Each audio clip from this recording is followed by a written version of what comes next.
If you were paying attention to the NBA in the summer of 2017, there was one thing everyone seemed to agree on. The league had completely changed. The Golden State Warriors had just won another championship, and they looked nearly unstoppable. And suddenly, every front office was chasing that exact same blueprint.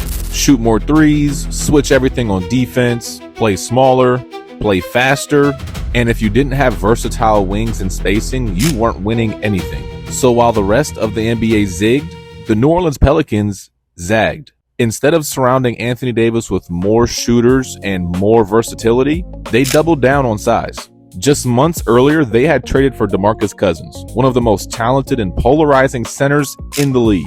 And on paper, it sounded really good. But outside of New Orleans, pretty much nobody believed it actually would work. And the criticism wasn't exactly unfair. History was starting to move away from the center, power forward, Twin Towers lineups. Most teams were starting to spread the floor with 5 shooters on the court at all times. Meanwhile, the Pelicans planned to start 2 traditional bigs together every single night. And the biggest concern was spacing. Would Anthony Davis have enough room to attack? Would Boogie clog the paint? Could either of them defend smaller lineups? And many analysts predicted that the experiment would fail before it really ever even got to start. But there was one person who wasn't interested in fitting into the NBA's new trend: head coach Alvin Gentry. Gentry had spent some time with Steve Kerr in Golden State and understood exactly how devastating pace could be. And the Pelicans ended up becoming the fastest team in the NBA. But before they reached that point, there was one major problem. They couldn't seem to figure each other out. When the 2017-2018 season tipped off, the Pelicans looked exactly like everyone expected them to. Talented, but inconsistent.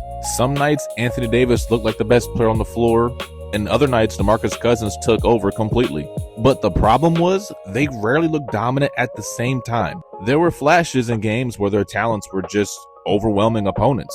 But there were also many nights where the offense stalled, defensive rotations broke down, and the chemistry you could just tell wasn't there yet. And by early January, the Pelicans were sitting at 20-20, a pretty much average basketball team. And for a roster that featured Anthony Davis, DeMarcus Cousins, Jrue Holiday, and Rajon Rondo, if you know, you know, average wasn't good enough.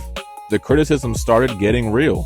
Maybe 2 superstar centers just can't work anymore. Maybe the experiment has failed. Maybe they should move off of Boogie before the deadline. And from the outside, those takes made perfect sense. But something was changing inside the locker room. Rajon Rondo had finally settled into the offense after missing some time earlier in the season with a sports hernia, and Rondo joined the team and fit right in. His job wasn't to score, it was to get everyone where they needed to be. Jrue Holiday was becoming one of the league's most underrated two-way guards, taking on the toughest defensive assignment every single night, while giving the Pelicans another reliable playmaker on the offensive end as well. And most importantly, Anthony Davis and DeMarcus Cousins stopped trying to prove which one was the guy. They started playing off of each other. Cousins embraced bringing the ball up the floor, initiating offense, and using his passing ability to create open looks. And AD became the perfect running mate, spreading the floor in transition, attacking mismatches, and cleaning up everything around the rim. And their games finally began to complement each other. And then Alvin Gentry made one other big adjustment. He gave his guards the green light to push the pace after every rebound, miss or make. And suddenly, something unbelievable happened. The team built around 2 7-footers became the fastest team in the NBA. The Pelicans finished the season ranked first in the NBA in pace, averaging over 100 possessions per 48 minutes. Think about that for a second. The fastest offense in the NBA featured Anthony Davis and DeMarcus Cousins as the starting frontcourt. 2 dominant big men. And once they figured that out, everything changed. The wins started piling up, the confidence grew, and Anthony Davis was playing the best basketball of his career up to that point. DeMarcus Cousins was becoming an unstoppable point center, and by late January, the rest of the NBA was finally beginning to notice. And finally, they were about to witness the best stretch this team would ever have. By the middle of January, something changed. The Pelicans looked better, they looked connected, and they finally had an identity. They played fast, everyone had the green light to go, and it wasn't the prettiest of basketball, but it was organized chaos. And somehow, it worked. But that shouldn't have been possible. But Alvin Gentry understood something most people didn't. Anthony Davis wasn't just a dominant big man, he was one of the fastest players at his position. And instead of asking AD to wrestle in the post every possession, Gentry turned him into a transition monster. Meanwhile, Cousins was defining what a center could be. Cousins was bringing the ball up, throwing one-handed skip passes across the court, running pick and rolls with Anthony Davis. Just imagine an Anthony Davis and DeMarcus Cousins pick and roll. Please imagine, what are you supposed to do? And Boogie even got to the point where he was stepping behind the three off the dribble. And for a guy to be 7 foot, 270 pounds and move and handle the ball like a guard, good luck trying to defend that. And when defenses tried to take one of them away, the other one usually made them pay. And by the end of January, the duo was combining for over 51 points per game, making them the highest scoring front court pairing in NBA history. And they became 4th all-time in combined rebounds and blocks in NBA history as well. But the numbers only told part of the story. If you watch the games back, you can actually see their progression and chemistry growing. AD no longer hesitated. Boogie trusted his teammates. Rondo knew exactly where everyone wanted the ball. And for the first time all season, the Pelicans were more than just a talented group, they were dangerous. And the Chicago Bulls were reminded just that.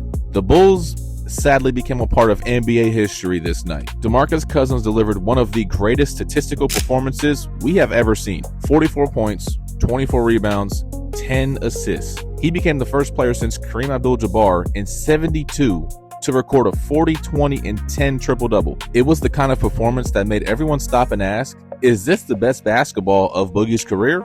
And honestly, it probably was. He was averaging over 25, 13, and over 5 assists a game while stretching defenses beyond the three-point line. He had become one of the most complete offensive big men in the league.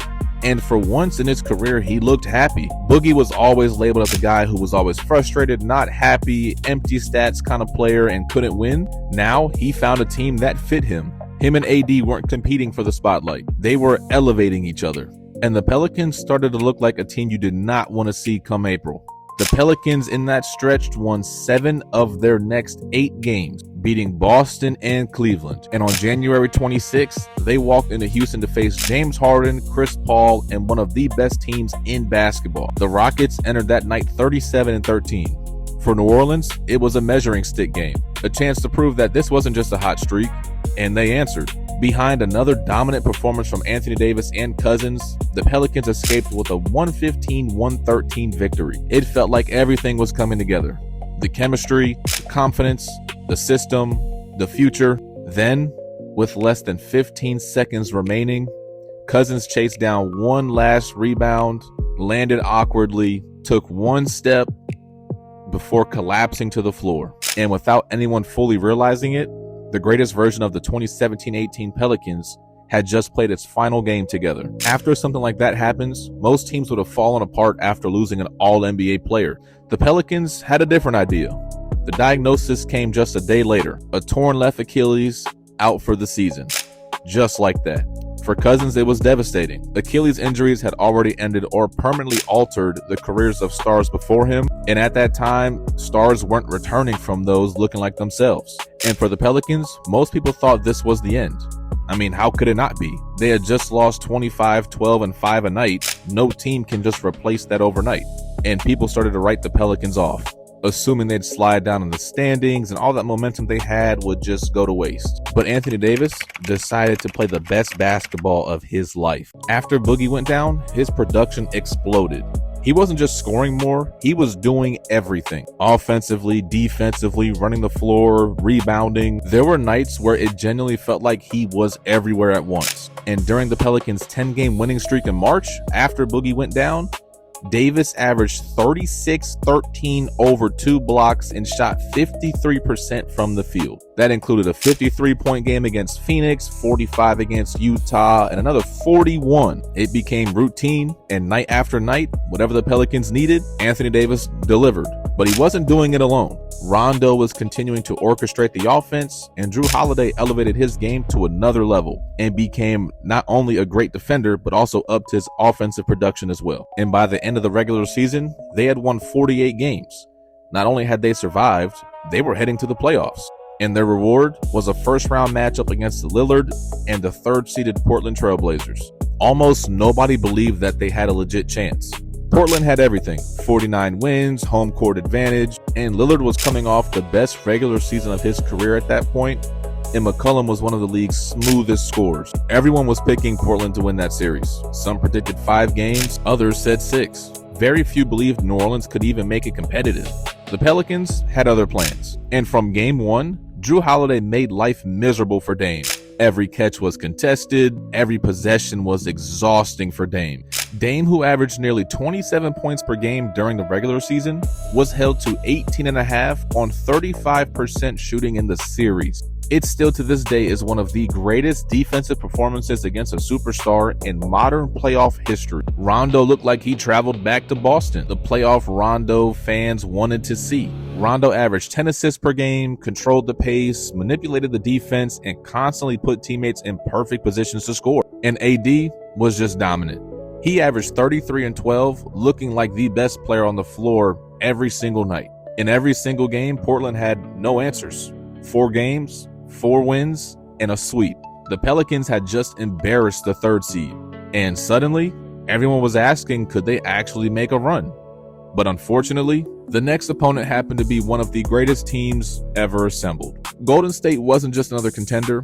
They were basketball's final boss. Stephen Curry, Kevin Durant, Klay Thompson, Draymond Green, 4 future Hall of Famers, and a team that would go on to win another NBA championship. New Orleans fought, and AD continued to put up incredible numbers. The Pelicans even stole Game 3, giving their fans some sort of hope. But over the course of 5 games, Golden State's talent provided way too much for the Pelicans. But if you look back at that season, the real story isn't that they lost to the Warriors, it's everything that happened before. The biggest what if in Pelicans history, and when people remember the 2017-2018 Pelicans, they remember one thing: the injury to Boogie. But maybe that's selling this team short, because before DeMarcus Cousins tore his Achilles, New Orleans had finally figured it out. They built an offense that nobody expected, and the fastest team of basketball was led by 2 superstar big men.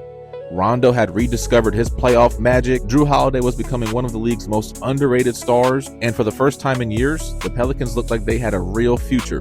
But one rebound changed everything. Cousins would never quite return to the player he once was after that. New Orleans chose not to re-sign him. AD requested a trade the following season. Rondo left in free agency, and the roster slowly fell apart. What had looked like the beginning of something special was suddenly over. And that's why this team still fascinates basketball fans. Not because of what they accomplished, but because of what they never got the chance to become. Would they have beaten the Warriors with DeMarcus Cousins? Maybe, maybe not. But that's almost the wrong question. The better question is, how many years of Pelicans history changed because of that one play in January? Maybe AD doesn't leave. Maybe Boogie stays long term. Maybe New Orleans becomes one of the West's perennial contenders.